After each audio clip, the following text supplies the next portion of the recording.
people can drift in or drift out as they see fit. My name is Diane Riley. I'm the new Oregon Director of Social Justice Fund. And I'll let the panelists introduce themselves, but just want to make sure that you're in the right room. This is the LGBTQ issue room. How many folks here are in a giving project now or have been in the past, by a show of hands? Ooh, pretty good. And how many folks were invited by someone? Awesome. Awesome. Good job, everybody. Great. So, this is perfect because these folks are organizations that have been funded by previous LGBTQ work, and they will give you a hint of what we have in store for people who are presently in the Giving Project. Folks that, by show of hands, presently in a Giving Project for LGBTQ. All right, we have a good showing. So that's your audience. Please tell us who you are and who your organization is, and give us a hint of what your base is like and what issues you're working on. Do you want to start, Christian? Sure. My name is Christian Baev. I am the LGBT Alliance Building Coordinator for CAUSA. CAUSA is an immigrant rights organization, and our base is Latino. We mostly focus on Latino immigrants in the state of Oregon. It's a statewide organization, and since 2011 we started working with the Latino LGBTQ immigrants. My name is Marcos Martinez. I'm the executive director of an organization called Entre Hermanos here in Seattle. And Entre Hermanos has been around for more than 20 years here, and originally came together, I think, for two purposes. One was in response to the HIV/AIDS epidemic in the Latino community, which primarily affects gay and bisexual Latino men. And then secondly, in an effort to create community and to create community space for the Latino queer community. And so a lot of the organization's work over the years has remained focused in those areas. It's grown somewhat more into other kinds of health promotion, such as tobacco prevention and breast cancer awareness and a few other things, mental health. We host a couple of AA groups that meet in our offices. And we have continued providing a community space, and then in the last few years we have sort of intentionally also broadened our scope to incorporate more community organizing and community mobilizing work. I'm Kara Schufelt. I'm the director and organizer with the Rural Organizing Project, and I also just realized I might be the person that stole your chair. I see another one down there. No, You're standing here. No, it's a free-for-all. I like to stand. So we're cool. Great. We're cool. Great. We're cool. When Christian started talking, I was like, oh, I think that was mine. Anyway, sorry. No, it's good. So we're an organization that's about 20 years old. We work with folks across rural and small town Oregon. Focusing on every single county, all 36 counties in Oregon, to build what we call human dignity groups. So basically they're locally based groups that work on issues of democracy, human dignity, economic justice, racial justice, gender justice, a whole variety of issues. And our role and goal is really to support folks to actually be organizers in their own communities and to organize groups and what I also sometimes call like progressive organizing infrastructure, so human dignity group or progressive organizing infrastructure in rural and small town Oregon. So we work with at the close of 2012, we had 51 paid member groups. Almost all of them are all volunteer, and that represented 29 of Oregon's 36 counties. So, and then we work also on a variety of issues as well, programs as well, kind of based on needs and et cetera. So we do LGBTQ fairness work, we do immigration fairness, immigrant rights work, racial justice work, work around economic justice and small town economies and all of that stuff. So there's a variety of stuff that we do, but our main purpose is really to work with folks to build the local groups in their communities so that there's autonomous organizing infrastructure, progressive organizing infrastructure in rural communities in Oregon. Great, great. So we're going to have Q&A after I ask a few questions. And so, you know, be thinking what's of interest. These are the folks that are here to help us understand what organizing looks like and what issues are current for their work. Let's start with Christian. CAUSA began its LGBT program over the last couple of years, and you are the organization's first paid LGBT organizer. How did CAUSA's commitment to LGBTQ issues develop, and what has the organization learned, or how has it changed as a result? It's been a great journey. Yes, we started in August 2011 when I was able to get hired. Prior to that, I was also a witness of all the work that was being done to do this work because CAUSA started in '95, and since then we always supported immigrant rights, but LGBT rights as well. But our director always jokes that we always kind of had we were dating with Basic Rights Oregon here and there, but I finally formalized it in 2011. Can you tell us a little bit about who Basic Rights Oregon is? It's Basic Rights Oregon is the biggest LGBTQ rights organization in Oregon, and they are right now fighting for the head of the campaign of the marriage equality in Oregon. So yeah, that's how we started. We were able to get funds for it, and the organization, we did of course an assessment to see how our base was, our staff and everything, if they were able to do this work, they were willing to, and it was just such a great success. And one of the things we learned, and good thing that we learned, is that once you take this big step, there's no going back, because we right now are doing this work, and the LGBT program is present in every single CAUSA event. We are out there in the news with the press, and we haven't had as much pushback as we expected, which is a good thing. And we often think that, for example, the religion is something that we're going to have a hard time with. But there are some pastors and priests that came to us and said, "Thank you for doing the work that we cannot do." But there were some bad emails too, of course. But we are very glad that we took this step, and that we're recognizing the immigrant community as a whole, not just straight immigrants, everybody. Lovely, right.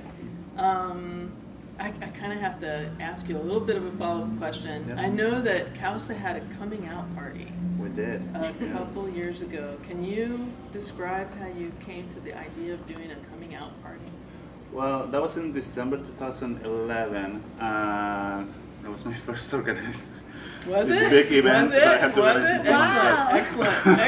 Excellent. But yeah, we formally said to the community and to our allies and other organizations, look, we're coming out, we're taking this issue seriously, and our ally executive director was full board with this, very supportive.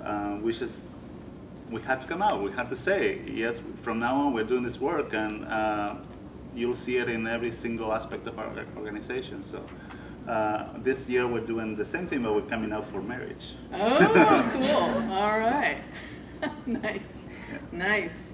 Okay, for Marcos. Entre Hermanos has been doing good work in this community for many years, but is new to organizing. Why did you decide to bring community organizing into your work?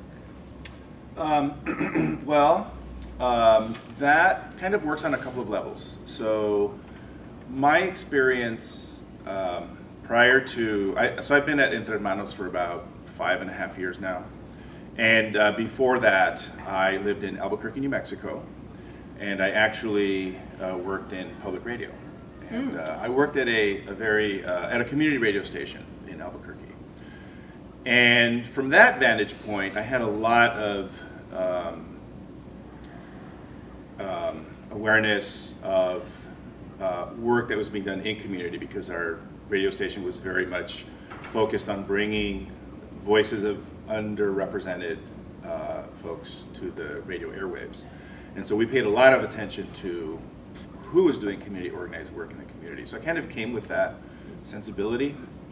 And then, but it was really, I think after the economic collapse of 2008, and after that we started to see a lot of budget cuts. And what I realized, and what I sort of conveyed to our staff and to my board in a conversation that lasted a couple of years, and really continues, is that some of the programs that we have that are about health promotion and HIV prevention and that sort of stuff, those are government-funded programs. And we actually were, in large measure, we were really spared from some of the worst budget cuts. And the reason that we were spared is because other people were out there organizing and defending that funding. There were coalitions of groups. And we participated with some of those coalitions, for sure. But the way that I saw that was that other people are out there doing this really hard work that we benefit from. Our programs were spared from being cut because other activists and organizers were out there, going to Olympia and, holding actions and doing everything they could to preserve the social safety net. And so that really sparked some conversations about how, it's really important to also participate and to be part of that, because, and not just because it benefits our budget, but really because it benefits the community. And then another thing that really sort of came to my,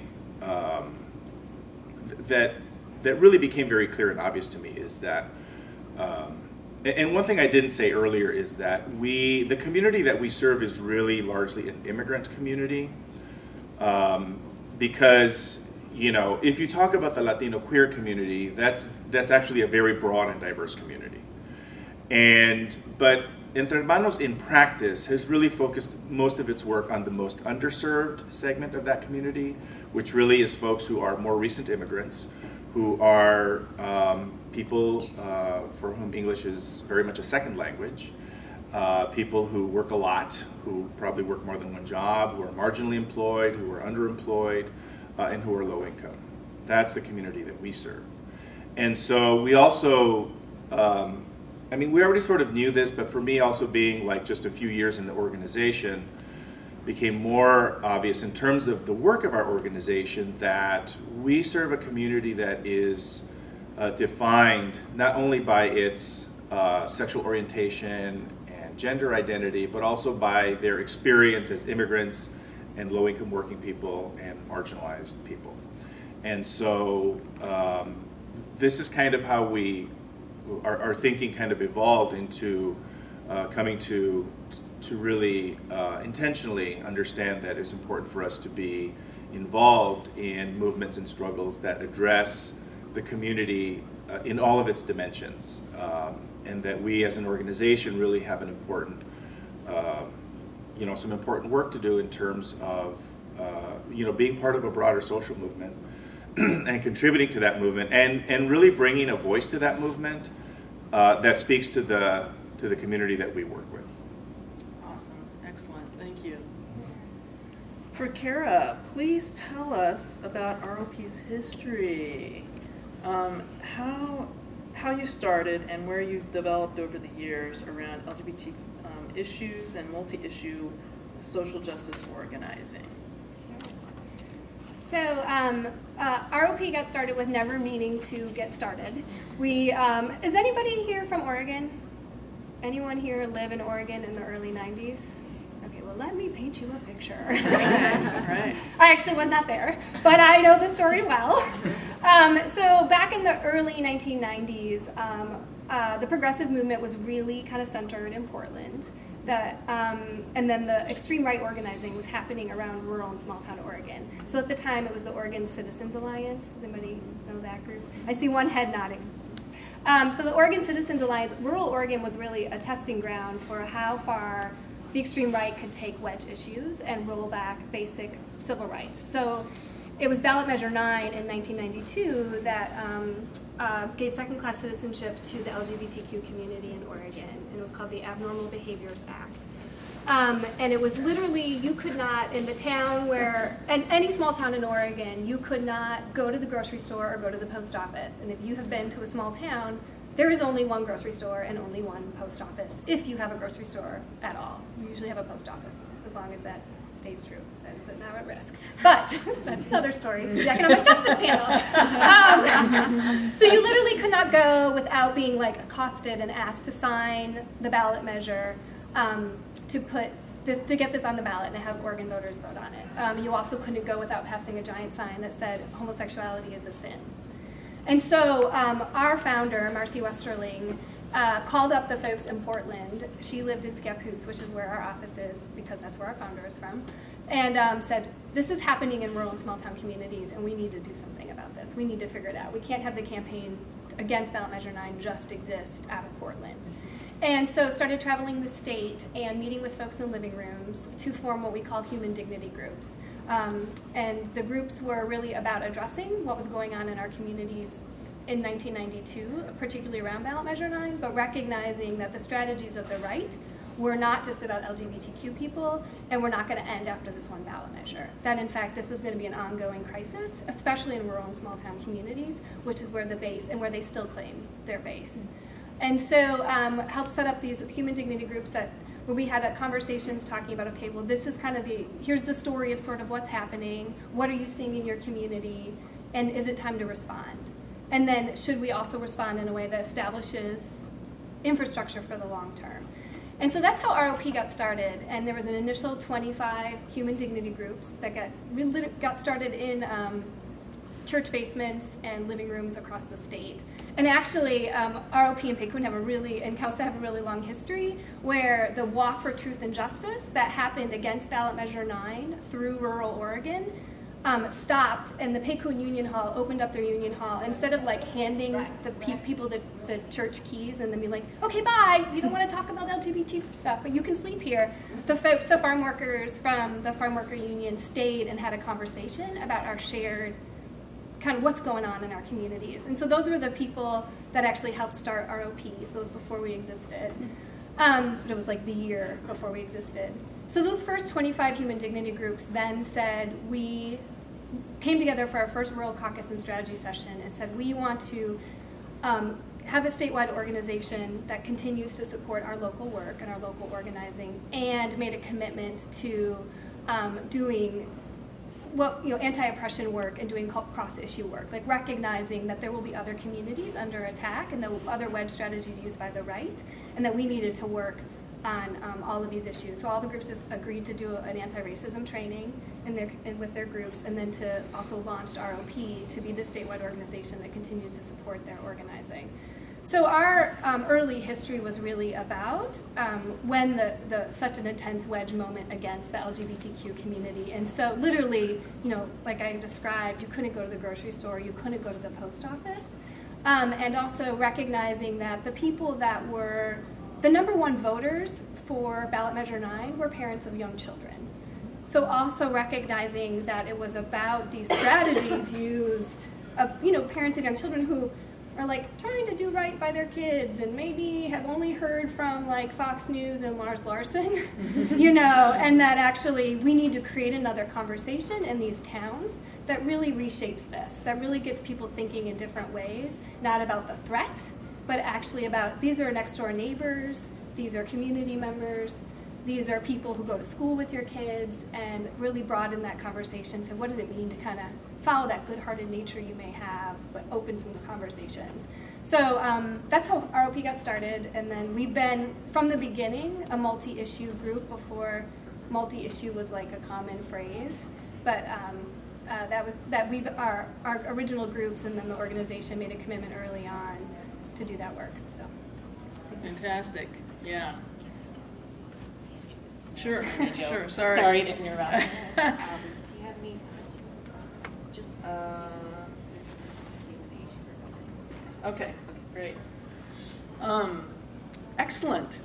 So I think all of you have described really well how the funding that we do, I mean, by taking a kind of an approach to doing community organizing and also funding the types of groups that we do with a race and class analysis, how there's this intersectionality that comes to the fore, that there's a way in which the issues that we face are really actually quite complex as communities.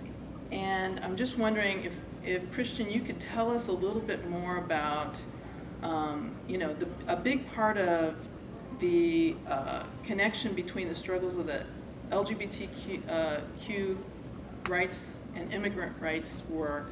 I mean, can you give us a better sense of what those connections are between immigrant rights and LGBTQ communities and why it's important? Yeah.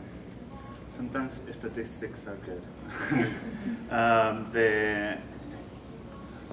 There was a study lately that counted that there are about 900,000 immigrants in the United States that recognizes, they identify themselves as LGBT. From those 900,000, 240,000 are undocumented. And also there are 48,000 binational couples who are, a binational couple is one person who is a citizen, one is not, with families, with adopted children, and we want to recognize us all. I'm part of those binational couples too, and it's just not right, and we want to make sure, because the Latina immigrant LGBT has two closets to come out from. And it's very hard to be in those positions, and we need people to recognize and support people as they are, where they are at the moment. And that's what we're doing, the work that we're doing. It's not just a small part of our community, it's a big part, because it intersects in so many levels. Even right now we're causes fighting for driver's licenses in Oregon, and many people find out or think that driver's licenses are only for undocumented folks, but it actually also affects trans people, because so many times documentation is so hard to get, or it's just so too complicated, and they are also going to be benefited by having a driver's license back in Oregon. So it really affects us all. She's gone. Now you can talk about whatever you want. Now we can make up our own questions. Hi. I'm sure that was an excellent answer. You can watch it in the video later.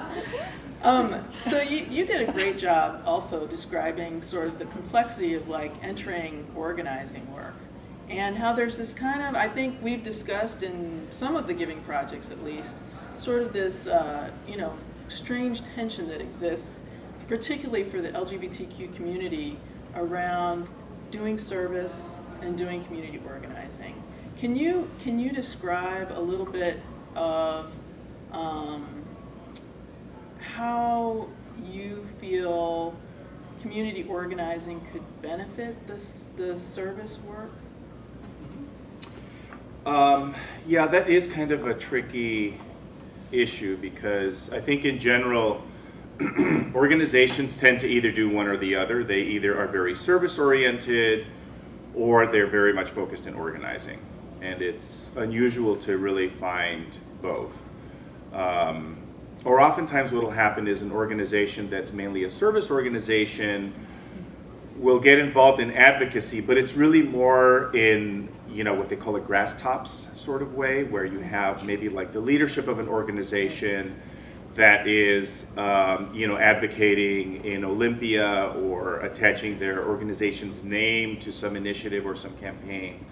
But one of the things I think that's really important to distinguish is within the concept of organizing is the idea of community leadership development, because I think that's a really important aspect of the work. And I have to back up just a tiny bit to also say that while I have been an observer and an admirer of community organizing work for many years, I personally have not directly been involved in organizing.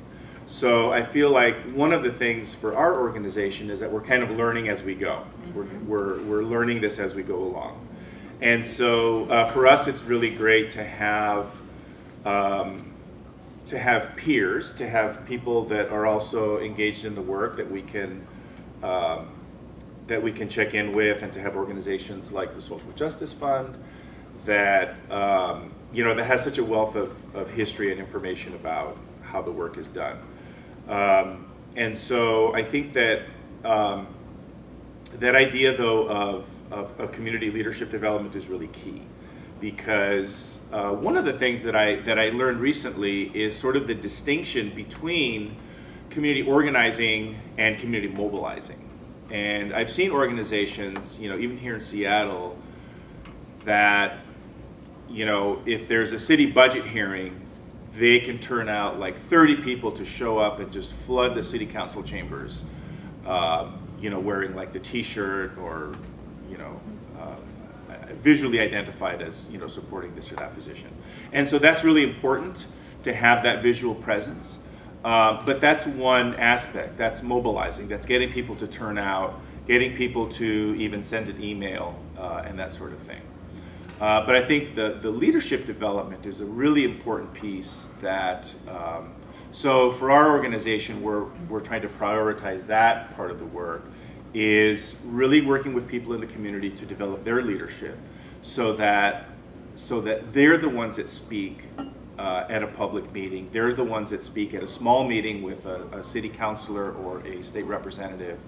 And so that the agenda is developed and the issues are developed by the people who are participating and who are most affected. As Mijo was describing earlier,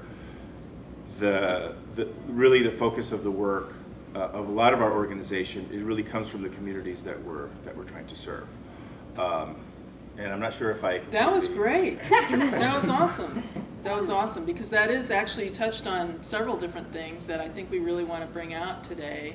One is that, you know, leadership development, you know, can come in a lot of different forms, but Social Justice Fund is really trying to emphasize that leadership come from folks most affected. Like, oh, let me take it. Go ahead. And I apologize because I'm coming off a cold, and so I have like the last lingering effects of a cold, and then plus my allergies. So that's, you know, if I'm all over the map, that's why.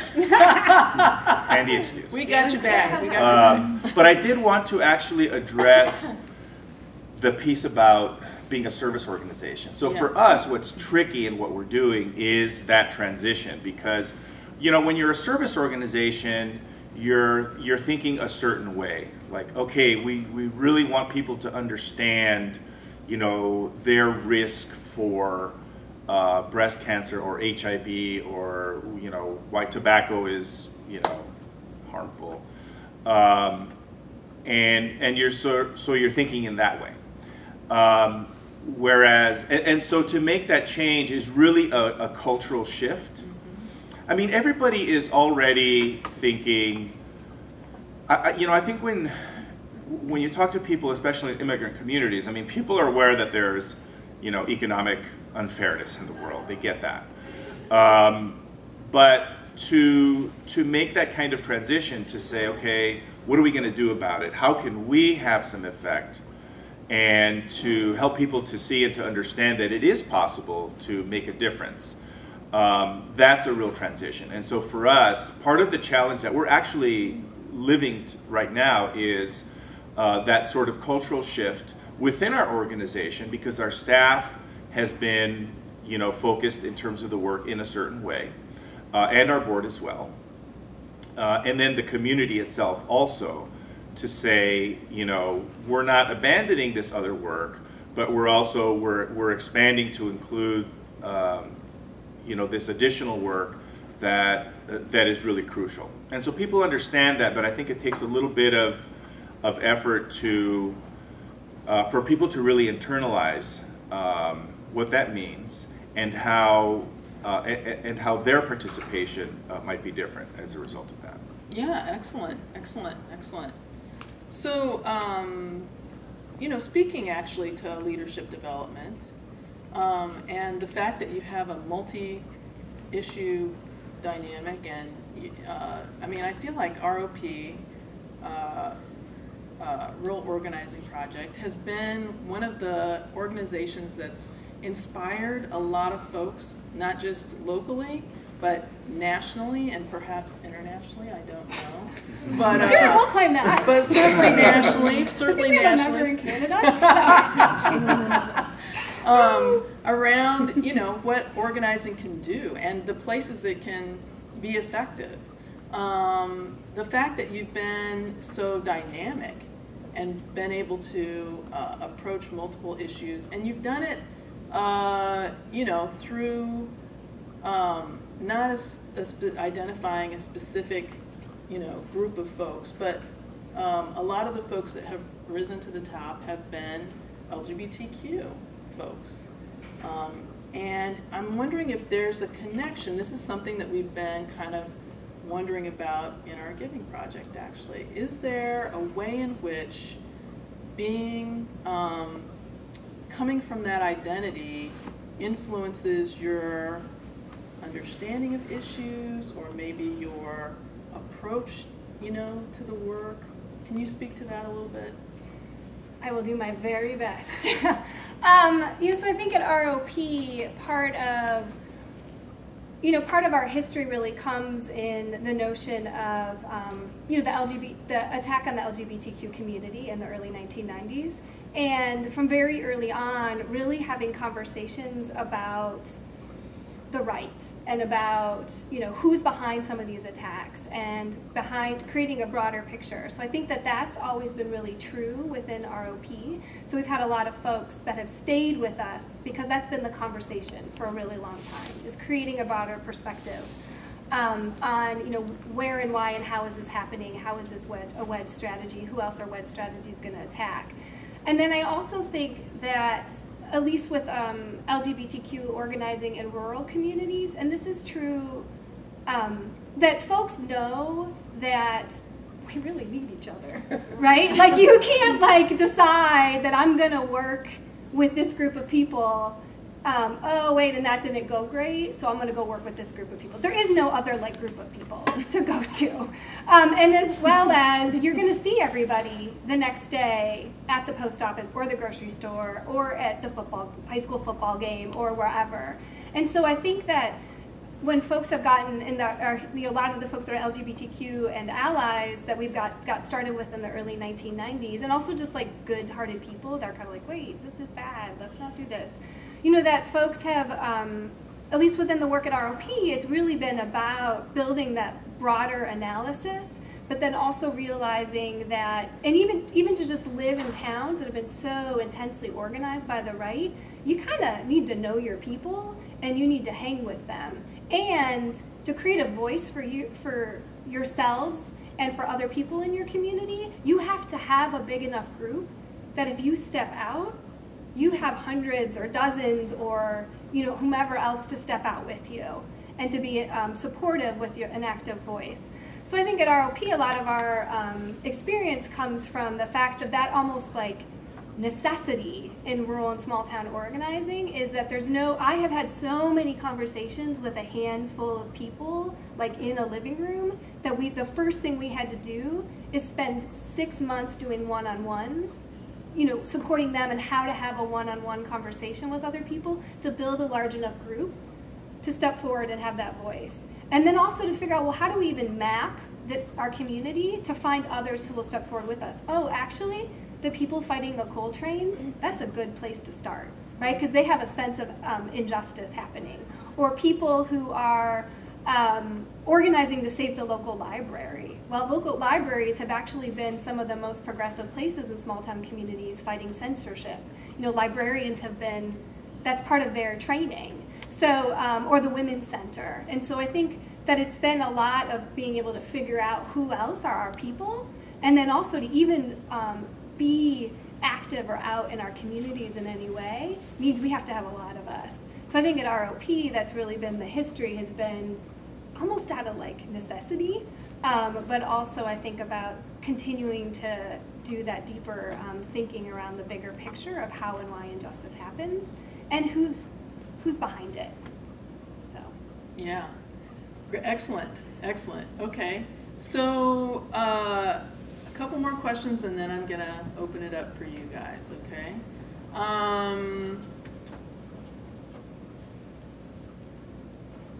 Why is it challenging to get funding for social change work? Anybody? Anybody who wants to jump in here? Because it's not sexy? Maybe. Well, that's not true. It is very sexy. I think so. Well, one way to answer that question is to say that there's less money for everything. Since the economic crisis, there's just less money for everything. And I think that one of the things that's happened, so this answer really is focused around the economic crisis, is that a lot of funders have really focused their efforts around what we call stop the bleeding. So many people are out of work, so many people are suffering, so many people are in crisis because of the economic recession, that I think a lot of funders have shifted their focus to feeding people who are hungry and really taking care of people who are in very dire straits. And that's obviously very important. But of course, if we look at the big picture, it's so important as well to address some of the root causes of that suffering, which our organizing can address. I think also that it's a little bit hard to, sometimes I think for funders to kind of, when you talk about leadership development or organizing, that can seem kind of nebulous or sort of amorphous or, abstract. And so less, because, well, like in our work, it's taking us and will take us some time, especially since we're, as I mentioned, we're kind of in this transition from like a service-oriented organization to broadening that to include organizing. That shift takes some time and it takes a lot of work. And, like you were describing, one-on-one conversations over a long period of time. A lot of times funders want to see results a lot faster. And it's not always possible to, you can have a campaign that's really fast. We had a marriage equality campaign here in Washington State last year that was very successful. And so, and it had a goal and a mission, and it accomplished that, and that's awesome. But then the question is, okay, so what happens to all of that energy and all of that momentum? Because if you're not careful, it just dissipates and people just kind of go back to what they were doing. So in organizing work, you really are working, almost like on a historical arc, and it's important to be aware of that. And so a lot of times for funders, it's a lot easier to say, oh, you have a ballot initiative, we're going to give money, we're going to get this done like today, tomorrow. Whereas, we have a project where in the next, 5 or 10 years, we want to mobilize people and build leadership. I think that's a little bit harder for some funders to really, get behind. Mm-hmm. I think it has to do a lot with what we were talking earlier too about finding the people who are directly affected to get that abstract sense, because hunger is very concrete. Hunger will hopefully not, but will always exist, and people fund that because it happens all the time, instead of just funding only campaigns, but trying to find those people who are very visible, and they show that the constant need of help, whether building leadership or with different smaller campaigns too. Yeah, and I think those were really good summaries. I think what I would add to that as well is, you know, there's a culture of really fast delivery that is everything about numbers, and it's not the number of leaders you trained. It's like the number of 50% plus one voters you got on this issue, or this piece of policy that we got passed, which is great work, and I'm really thankful that people do that work. But it's a very different kind of work that I think long-term social justice organizing, you know, our outcomes are different. We think about a different timeline, and we think about how to approach it in a different way. So I think that there's the quantitative, fast turnaround that allows big foundations to be like, look how cool we are in this state. We got, you know, there's also a priority of states, and they're oftentimes like Ohio, Florida, New Mexico's kind of popular. So some states are also picked nationally of who gets funded. Northwest is not high on that.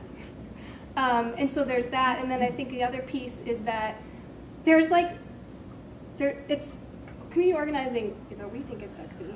There's other things that are considered sexy by funders, and you have to be able to adjust to what they think is sexy on like the turn of a hat. So this year it's all about voter registration. So everybody's asking you, how are you doing voter registration? How are you doing voter registration? Well, the organization with 3.8 FTE at ROP, you know, we do voter registration, but to be able to do the number, you know, to turn and say our strategy is now switched to this is really hard, and to meet that demand. And so I think that some of the struggle of getting funding is also about what is prioritized by people who aren't doing the work, and can you respond quick enough to that, and are you even an important enough place to respond quick enough to that?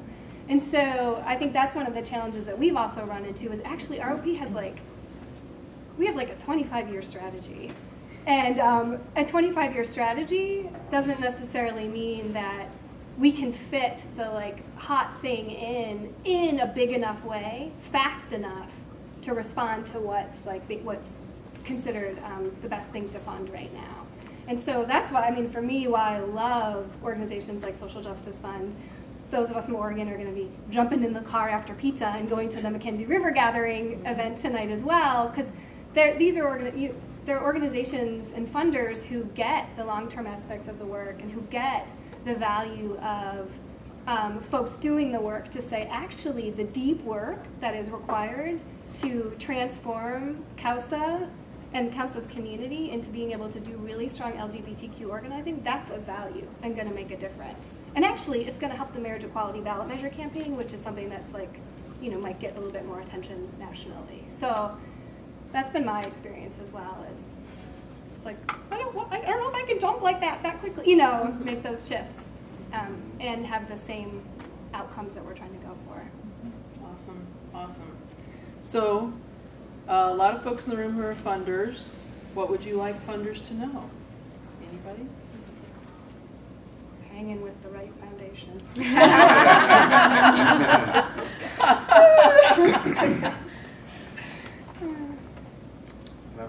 What would you like to know? We can turn it over to you guys now. Well, I If think you we've wanna been do telling it. you a lot of the stuff that we want you to know Okay, about the great, work. Great. You know, it doesn't happen overnight. It's complicated. We're learning as we go. That's true for us. I mean, I realize that It's true for us too. other organizations have a lot more history in organizing, and also just the importance of the work, I think.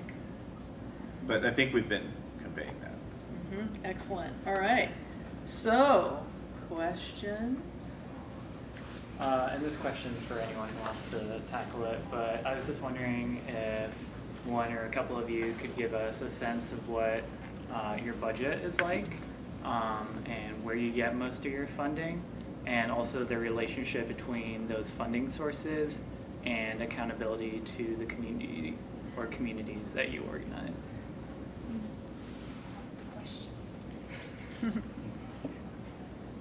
Our budget is, we've never gone above 250,000 a year. We've never gone above the equivalent of 4.2 FTE. We have 4 staff right now. Our funding is, we're about 15 to 20% grassroots funding, so supporters and members of ROP. And then the rest of it is mostly social change foundations. And most of those social change foundations are foundations like Social Justice Fund, who really support the work of ongoing long-term community organizing, addressing root causes, see value in organizing rural. It's becoming a little bit more popular now, but actually it wasn't for a long time, which is, I think, part of the reason we have the problems we have today. But, and so that's where, yeah, it's almost all social change foundations, or highest percentage of social change foundations for us, and then some grassroots. Our organization has an annual budget that's this year around $350,000, and that has kind of fluctuated. I was noticing in the last year that you know, when I first got here, the organization was at a certain level, and I immediately started writing a lot of grants, and then our budget went up, not like hugely, but it went up. And then a couple of years later, a lot of those early grants that I had written came to the end of their life cycle, and then our budget kind of went back down. And at first that was kind of concerning to me, but then I realized that there is kind of a natural, I would say, kind of cycle in organizations where there's sort of there can be that fluctuation because of the nature of funding, where you get a grant, the grant goes away, you look for other money, you know, money comes and goes.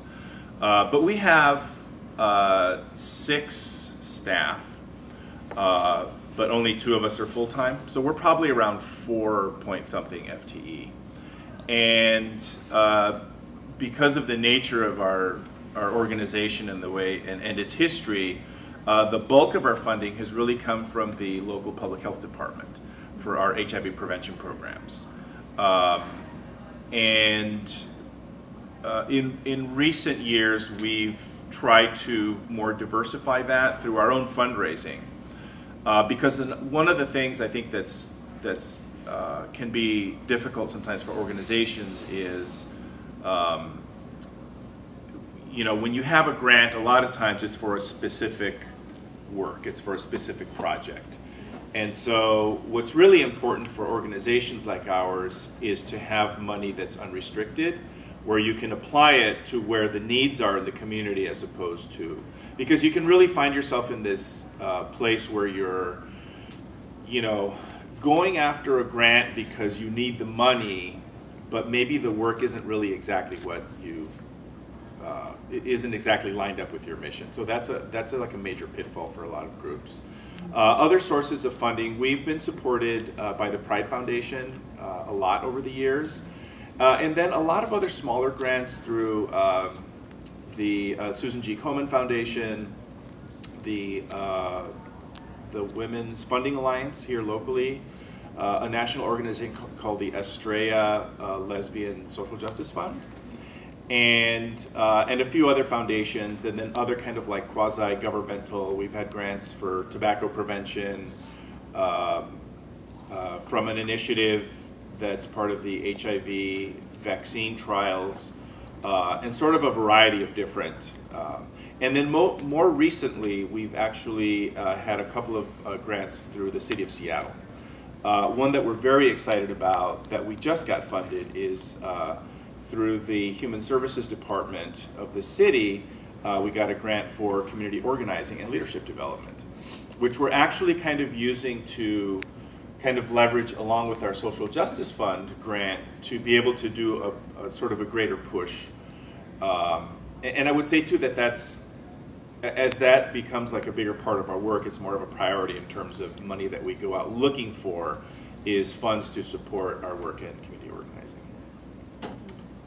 In Gaza, we have 10 full-time employees, 2 part-time, and 1 contracted, I think, at this moment. I'm not the director of Gaza, so I know less. But we have an 800,000 budget, the last increase in the last 2 years. And specifically in the LGBT program, I'm the only one in the LGBT program. The big chunk of money comes from the Gill Foundation. I believe it's about $60,000. And we also been helped by Pride Foundation with our radio project because we have a radio show in Spanish, it's LGBT. And by the Social Justice Fund with the theater play that we're also doing. Great. You guys did a really great job outlining the challenges of getting funding, and especially like unrestricted funds. And I'm wondering if anyone has noticed a shift at all with funders, especially like larger foundations, in their understanding of the necessity of funding like social change work. Good question. That's a good question.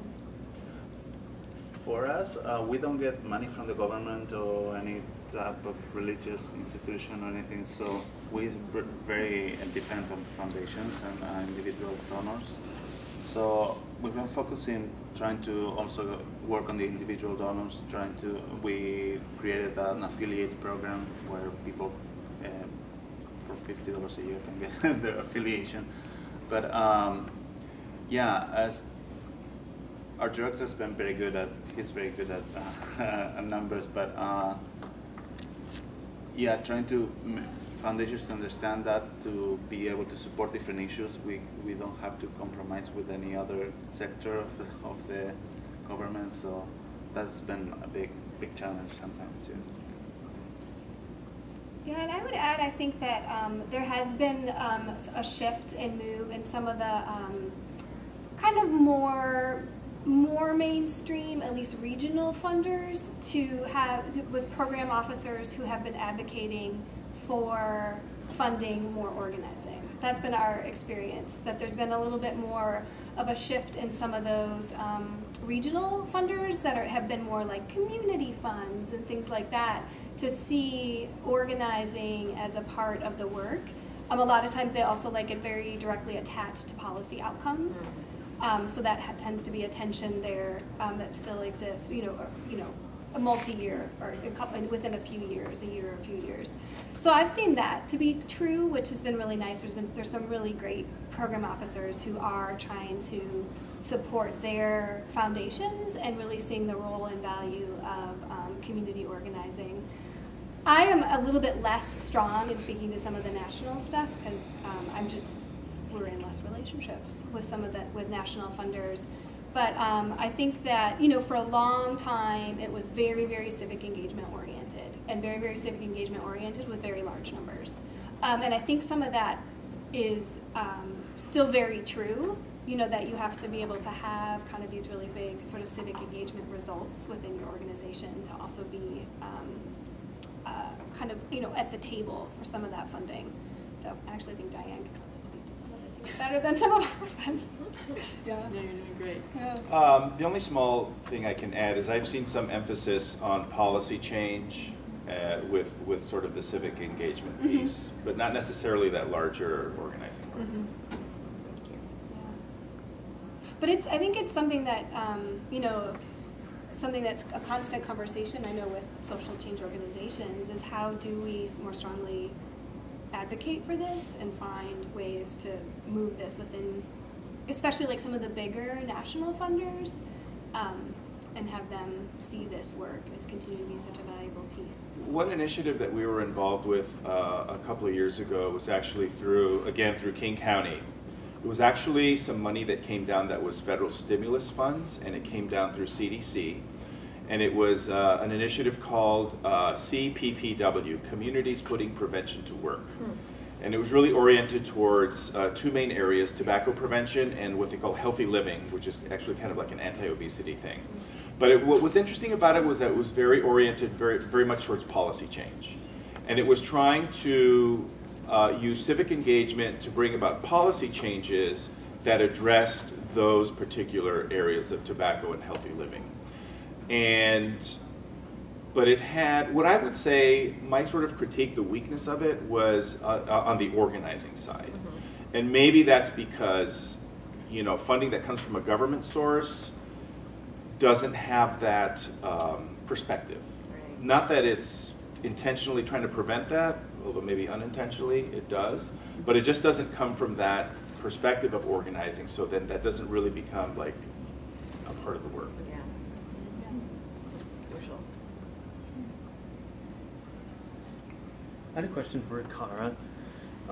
One thing that, and this may be an assumption, so please call me out if it is, but one thing that struck me about community organizing in the rural context in particular is that you highly value like-minded people in that community, but perhaps most people or a lot of the people are not so like-minded in the communities where you're working to organize.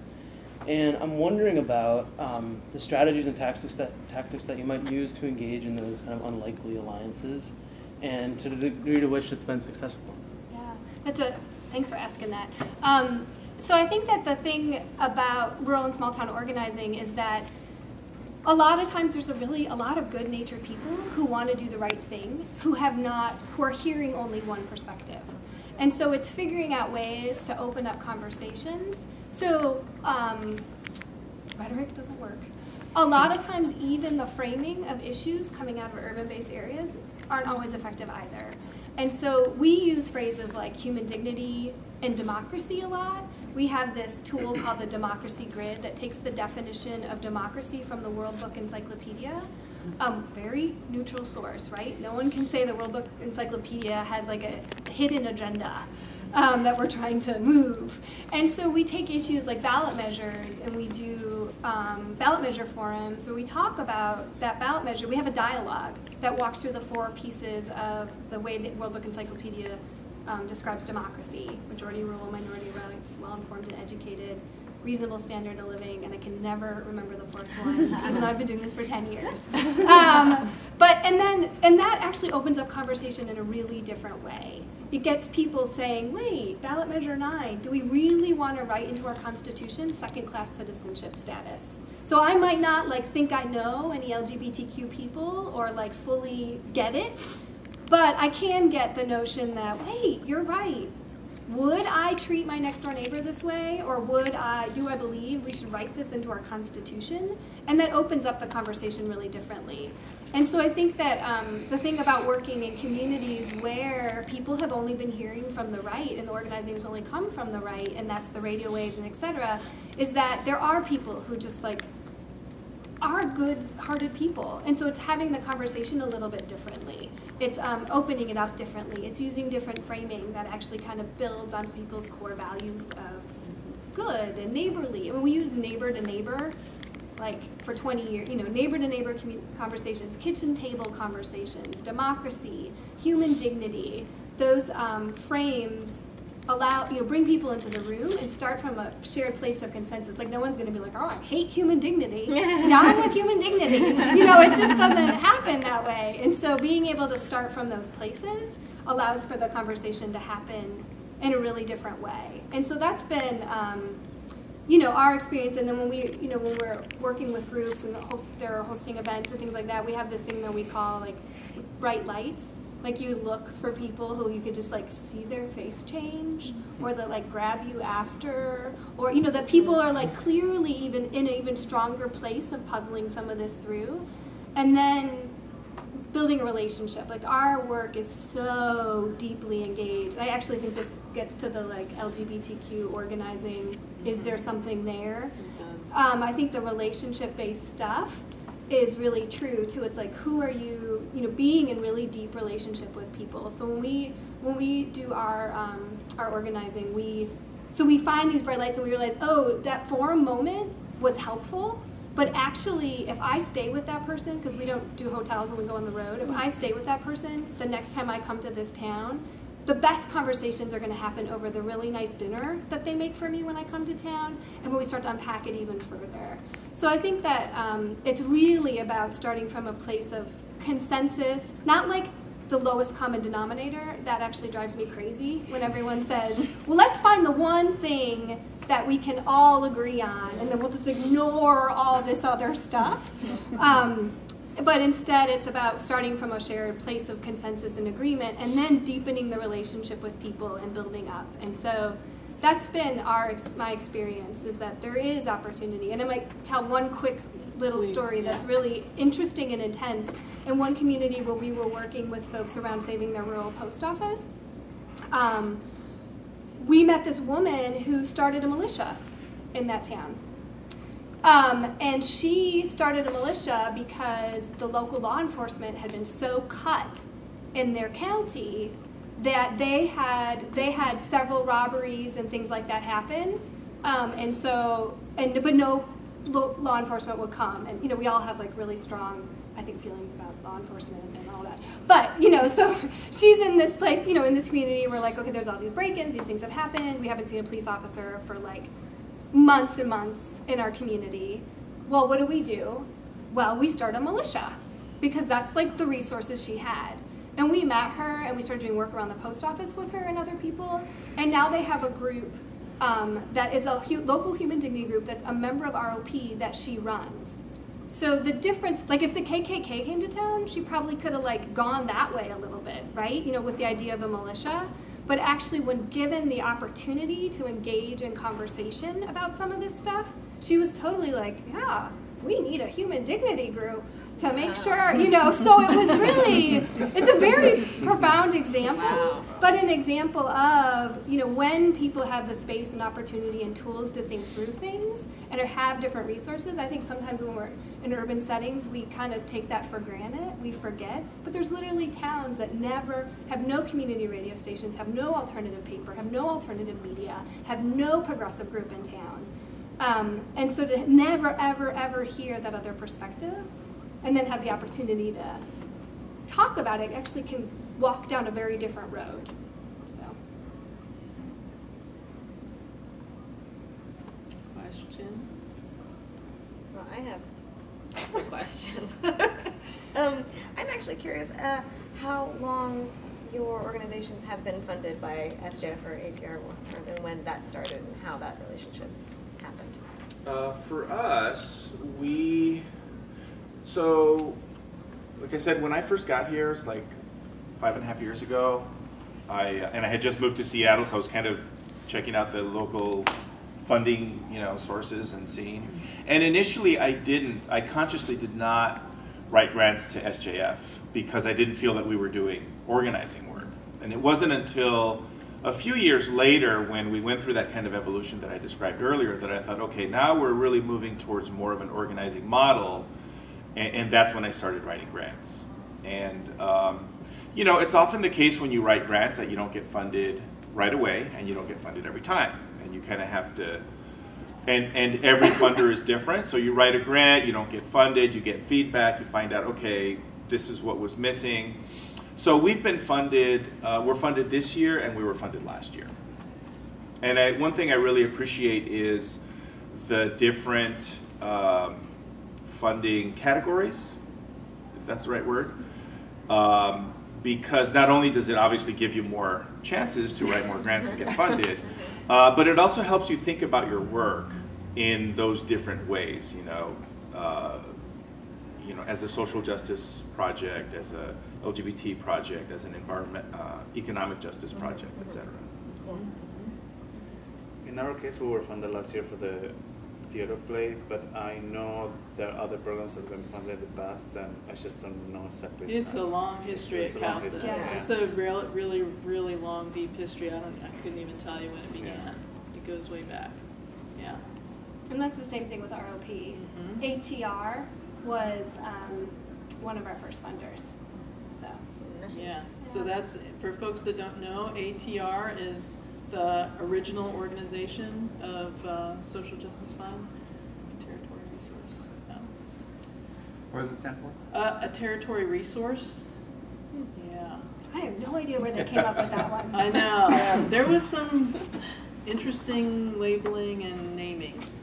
Yeah, but, you know, there probably still is. Yeah, 20 right. years from now, Right. they'll be like, we're organizing now, Right. Exactly. So I have a question for you all. Are you surprised by these stories, and especially to hear that we're funding organizations that aren't necessarily LGBTQ identified? I mean, CalSA is out right? But they weren't before. Is that surprising to folks? What are your thoughts about that?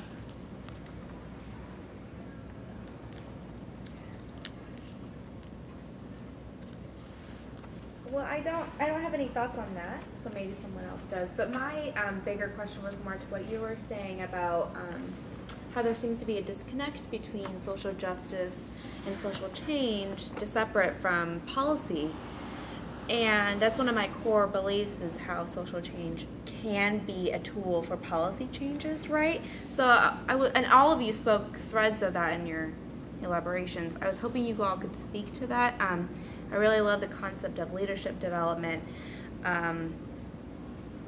What are your experiences in getting the people you're serving to then be their own advocates, right? To give voice to not only their experiences, but to the communities.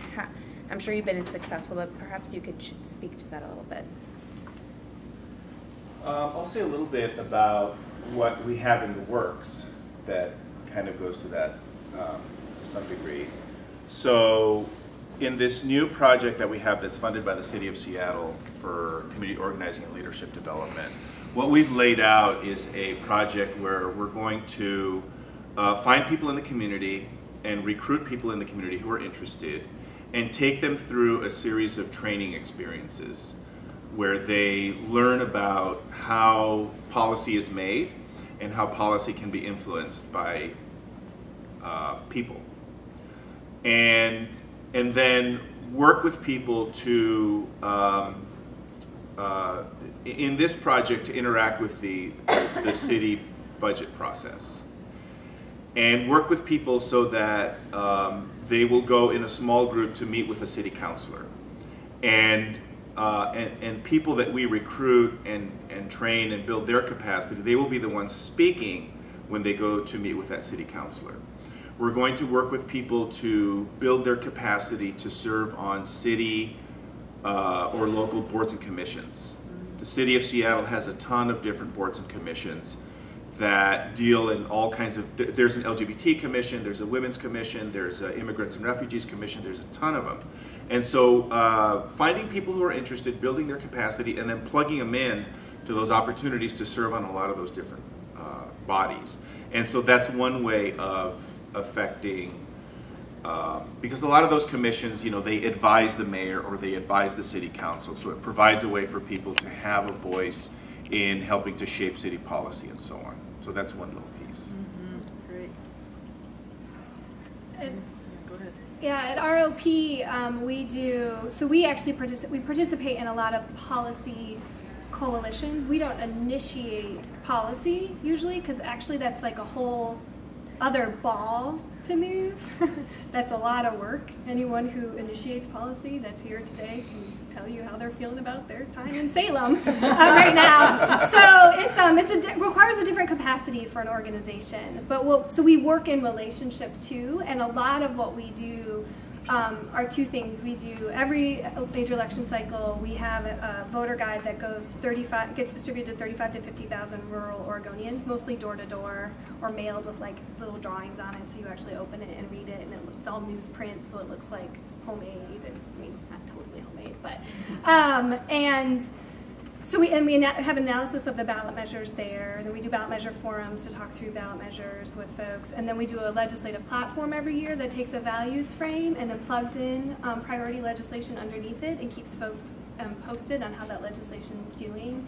And then we work a lot with partner organizations, for example, with CAUSA in the 2011 legislative cycle, when we were working on driver's licenses then, they had a representative in a specific district that they needed to move on driver's licenses, and called us up and said, we need to move Representative Atkinson, and can you help us? And then we activated our network to identify community folks who could have an impact with Atkinson and make calls. So we oftentimes play the role of having a base in every legislative district in the state. And so with our key ally relationships, when there is like, okay, we need to get this person, ROP can help play a role in getting constituent contacts or having people who would be influential with that legislator actually weigh in with them and communicate with them. The same thing just happened with wage theft, a bill around wage theft in the legislature just on Friday or Thursday. And so, so we do a lot of work around policy, and I do see a relationship around policy with long-term social change work, but also orienting your organization around policy is a really different, actually a really different animal. And I know like CAUSA does it really well. And we're like, great, we'll help. And so it's, I think it's, yeah, that's our kind of story in relationship to it. And it's so important that you have people in every district because sadly we end up focusing mostly in Salem, the capital, and then Portland and stuff. But yeah, it's a great help. And they just got, sorry, I'm going to give another shout out to, got tuition equity passed, working with the Oregon Student Association, and driver's licenses is in a really good spot right now from the work from CAUSA. What's tuition equity? It's in-state tuition for undocumented students. Oh, good. We're trying to get that here. Yay. But slim chance right now. I don't know if this will be very well articulated, but I was thinking about marriage equality and the ways that it has taken a lot of resources and time and funding and been given voice, I think at the expense of a lot of larger social justice issues that I think can be further marginalized and then given less funding from this pool that is already really small. So I'm curious about if you've noticed that, or I know some folks up there have talked about marriage equality in your organization. Is that a tactic to receive some of that money and resources, or do you think that it's tied with like the mission of your organization already? Because I've seen a lot of organizations just kind of trying to jump on because they're being further and further pushed away and given less and less. So I'm just curious about where you feel that fits in with your work. Well, we participated in the marriage equality campaign here in Washington State last year, and we didn't do it for the money. Yeah, that was maybe a bad. No, that's fine. But no, it's a really valid point, I think, around where LGBTQ funding comes, especially big national. Because it's just the truth, so. No, that's fine. And I do know organizations. There's an excellent organization here in Seattle called LGBTQ Allyship that does a lot of organizing work around, they choose to really focus around economic justice issues. And they've also done issues around youth, homeless youth, and they've really reached out to immigrant communities as well. They chose not to be involved in the marriage campaign. And that was the decision of their organization and their membership. For us, you know, it's interesting because in the Latino queer community, or at least the people that we work with, there's not necessarily a lot of people who want to run out and get married, but people were still very excited about the campaign just because it represented such a big step towards equality. And we decided to get involved with it because we really saw it as an opportunity to also get involved in a campaign and to participate in a campaign and to have that build our capacity and to learn from it and to work with other organizations. What was most valuable for us and where we focused a lot of our work was in reaching out to the Latino community and in really reaching out to a lot of non-LGBT Latino organizations. And that was extremely gratifying because what we found was that a lot of organizations were like, yeah, of course. They were already on board, in other words, and they just wanted to know, okay, what do we need to do? How can we support this? And so from that, it helped us to kind of deepen relationships with a lot of organizations and will, I think, be helpful in our work going forward. Working on the campaign was also problematic in a number of ways because we really felt that the campaign, Washington United for Marriage, really did not prioritize communities of color. What ended up happening in Washington was that once that was very apparent, then a group of funders got together and asked the Western State Center, which is based in Oregon, Thank you. Western states came in. You're welcome. Western states came in and did that work of organizing in communities of color. And so, you know, but there was that weird sort of dynamic of, you know, where we felt that the campaign, as a campaign, wasn't really prioritizing our communities, and so it just gave a different, it was a different experience, because we really felt, again, you know, sort of, you know, and I'm just speaking very honestly and frankly, and I'm not saying anything that I haven't already said to the people that were running the campaign. So, but we really felt sort of marginalized in a way, and so that was kind of a learning experience as well, and has a lot to do with, you know, working in a community and working with organizations where everybody isn't going to completely be totally on the same page on everything all the time, or people bring different issues and sometimes different baggage to the work. But as you were saying earlier, you know, on some level we're all working for a common purpose, and so it's important to be able to continue working with organizations and folks that you haven't always had successful work with in the past. But I do agree that and there was some effort to, once the campaign was over, to say, okay, how can we continue working together? And I have seen, one thing that's kind of encouraging is that some of the LGBT organizations that were very much a part of the marriage campaign have put some of their efforts behind the immigration reform. And so that's been very encouraging to see. Christian, maybe go ahead. Yeah, that's part of also why we're going to do the work, because Basic Rights Oregon helped us a lot and always support us with all the immigration work, and which must be part of this United for Marriage campaign. And now we won't do it for the money, because it means in the future that we might have another staff and the LGBT work specifically if we want to do more of that work. But other than that, it was just, I mean, that it's something that also affects our own community, and we want to, of course, do it for equality. Yeah, didn't you start out on Basic Rights Oregon staff before you were at CAUSA? Is that Myself? correct? No. Yeah, no, you weren't. Okay. I volunteered probably. You know, yeah, I think I ended up seeing you at a few Basic Rights Oregon events, and then I just started to assume that you were on staff. So there's a very close relationship. And like actually, everywhere, Western States. Yeah, right. There's I mean, hopefully it's not too incestuous, but there's a close relationship between Basic Rights Oregon and CAUSA and Western State Center, and all of these groups have been trying to figure out how to deal with the wedge issues, which, you know, ROP has been so great at, like, really identifying and unpacking and developing tools around. So, you know, there's a number of organizations that really are kind of, you know, working back and forth and having those important dialogues. Your question is really a good one. It's a really good one. I still go to meetings, and sometimes I don't know who organized them. Right, excellent, excellent. Alex? My question is for anyone. I think that oftentimes people, organizations doing work for marginalized or oppressed peoples, it's interesting how we work so hard, and sometimes there's a lot of stuff that goes against us. You know, we're always kind of working to go uphill. And I think organizationally, a lot of nonprofits should do really good change work within the staff team, and they should provide support and sustainability.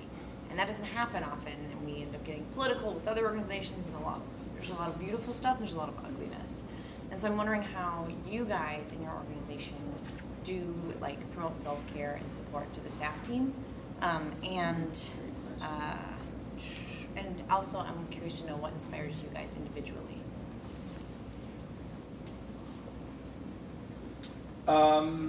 There is a project that's being developed right now by a woman who's here at this gathering. Her name is Leanne Moss, and she's trying to develop this concept of like inner sustainability, for lack of a better word, Leading from the Heart is one of the sort of names of this project, and it has to do with really working with social justice leaders on you know, that issue of sort of self-care, almost at a, I hesitate to say at a spiritual level, but really at a very sort of deep inner level of like, how do we sustain ourselves? How do we keep ourselves going?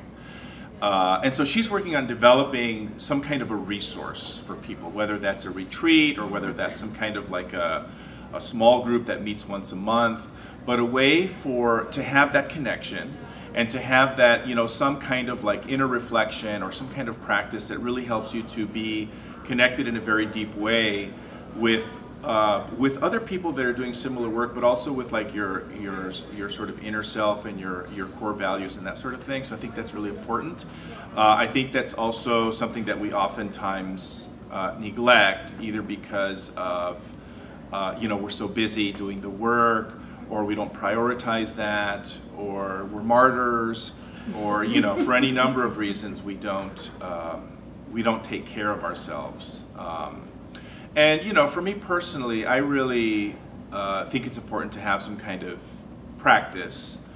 You know, in my case, I have like a meditation practice that I neglect.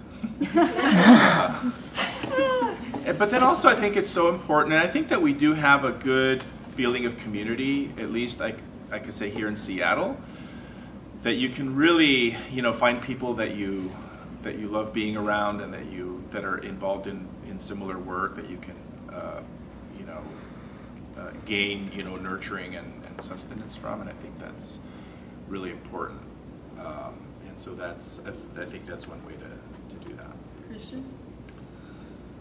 We are encouraged by our leaders to take care of ourselves. We don't have any specific program or anything, because sometimes also if we formalize something, it also creates more meetings and more stuff. So I made myself in my program. I personally try to say no to some stuff. It's hard. But then again, also my kind of personality is a kind that I get rewards when I'm actually active and doing different stuff. If I'm not active, I get sad. So that helps me to keep going. But yeah, I think it's very important, and we do, as a program, we do retreats once in a while, and we have a support group, one in Salem and one in Portland, every week, and I take that also as a time to reflect and to help each other. And I open myself to the group members too. It's like I'm part of this group as not just the leader. So that's very helpful. Great. Yeah, we one of the things that we have kind of implemented at ROP is that we all work from home on Fridays, and so it's a day where, because actually the office, you know, the phone is ringing and people are coming by, and you know, so it's a day to be able to have like your own really quiet space to get work done. I save all of my writing projects for Fridays.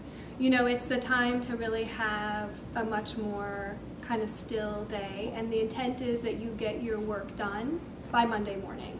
So if you decide Friday you want to go to the soaking pool somewhere, you know, whatever, that's fine, and then you have to, you know, get your day's work done by Monday. And so that's one thing that we do to try and just keep ourselves a little bit nourished, and also allows us, you know, we go on the road, we travel. Yeah, most people actually don't like do social justice work between 9 and 5. So there's a lot of evening things. So it's also the day to play with. Like, well, I was just on a road trip for 3 days. I'm actually gonna just not, you know, take Friday completely off. And it's and so it's an opportunity to just kind of do more self-care. And actually, I heard about this thing that Move On does that's really cool, and we've been talking about around the idea of 20%. Staff actually have 20% of their time every week that they can decide how they want to use it. And so it can be self-growth stuff, it can be reading on things. One of the things that we do a lot at ROP is we respond to the moment.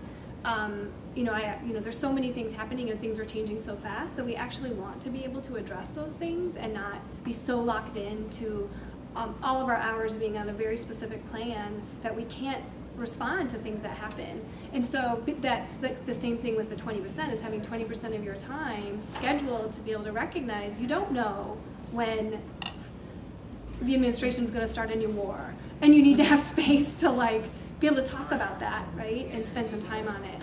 So I always have thought that 20% thing, and we've been talking about it at ROP and how it could maybe apply or not around you know, having space for opportunities rather than having to add them on to the hours of your day.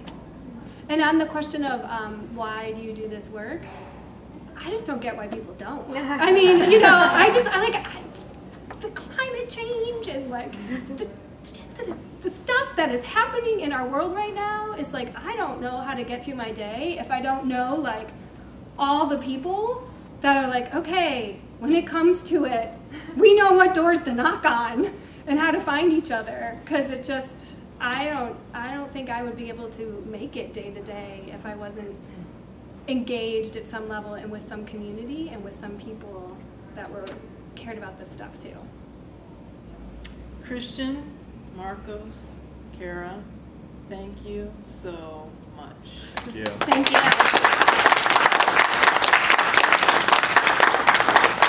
So, thank you.